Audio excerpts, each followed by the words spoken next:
All right, does that make sense? Okay, so having gone through the structure of society, let's talk about what happens when society rises and falls. Okay, when it rises, the dynamic of these three groups, it's very interesting. When it rises, the families who own the nation are happy to let the managers control society. And this is what we call democracy, right? And the managers are always providing feedback to the families and saying, we should treat workers better. If we treat workers better, then they will work harder. Okay? And at this point, things are great. The people feel that they have a voice in the system, they're making good money, everyone's really happy. But what happens because of the elite overproduction is these families produce too many children who want positions of power. Basically, they want to spend money from the corporation. And now the corporation is in trouble. It's in debt. Okay? So at this point, what happens is this. You would think the managers would say to the families, listen guys, we need to be more fair to the people. But what really happens in reality is the managers exploit the people. Okay? The managers will now deceive. They will lie to the people. They will commit fraud. They will exploit the people. Why? The reason why is this. What the managers really do is something called rent-seeking behavior. Okay? Rent-seeking behavior just means they have a certain power that they want to exploit in order to extract wealth from other people. So for example, the most classic example is you own an apartment in Beijing, right? So you rent it out to someone who needs to live in Beijing and you collect rent. Well, this is true for a lot of people. So if you are a lawyer, you collect rent because only you can work in the court system. So if you want to sue someone, or if you have a contract dispute, you have to go to a lawyer, okay? The lawyer is collecting rent. And that's what the middle class, the professional managerial class do. They are rent seekers, okay? Another way of saying this is, guys, if you go to a company, you know what the workers do, right?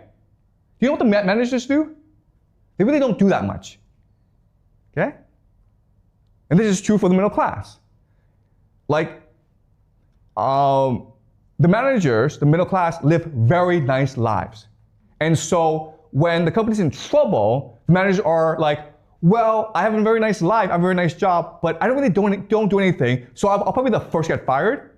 So they have to show their worth. They have to prove their worth, and therefore, they exploit the workers. Okay? Do you understand? They push the workers harder to generate more wealth.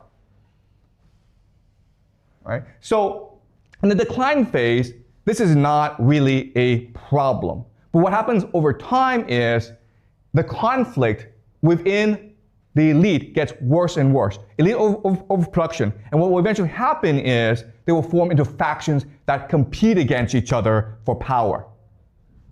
Okay? And when that happens, then society becomes aligned into factions. The factions will bring in certain elements of the middle class, which will then bring in certain elements of the people. And now, what happened is civil war or revolution. And this marks the collapse of society. What's really important for us to remember is this is a natural cycle, and no amount of external threat will change that dynamic. Why? Because it's very common for these factions to align with mercenaries. Okay? So there's foreign invasions, not because some guy overseas is like, oh, this society is unstable, I'll come and invade. What happens often is a certain faction invites mercenaries into the nation as part of the power struggle. And then the mercenaries realize, you know what? We can stick this for ourselves. All right? So when you reach the collapse phase, the society is much too insular, much too racked with infighting to care about external threats. And that's why, if there's an alien invasion, it really wouldn't change anything. Okay? All right? Is this clear to you guys? Yes. So again, this is the model we're working with to explain the rise and fall of societies.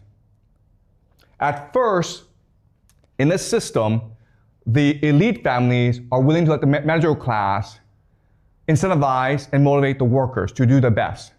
And you do that through democracy, through openness, through meritocracy, through innovation.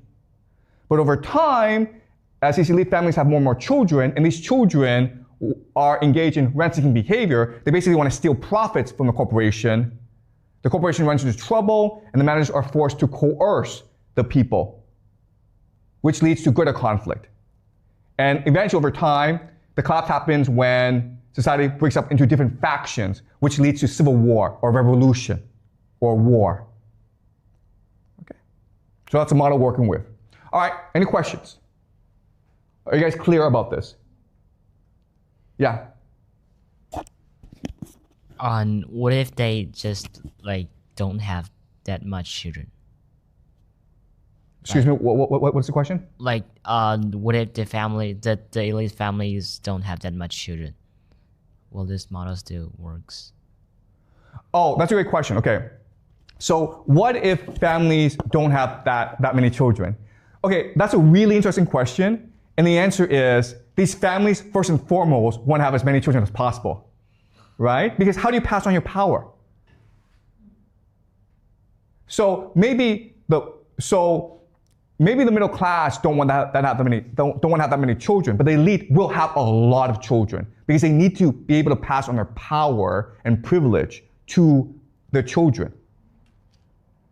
In fact, the elite is first and foremost concerned with passing on their privilege to the next generation. Okay? And that's why these elite families expand so fast. And also, who wants to marry into elite families? Who wants to marry into them? Everyone. All right? And they have to marry into other families in order to maintain their power. Okay?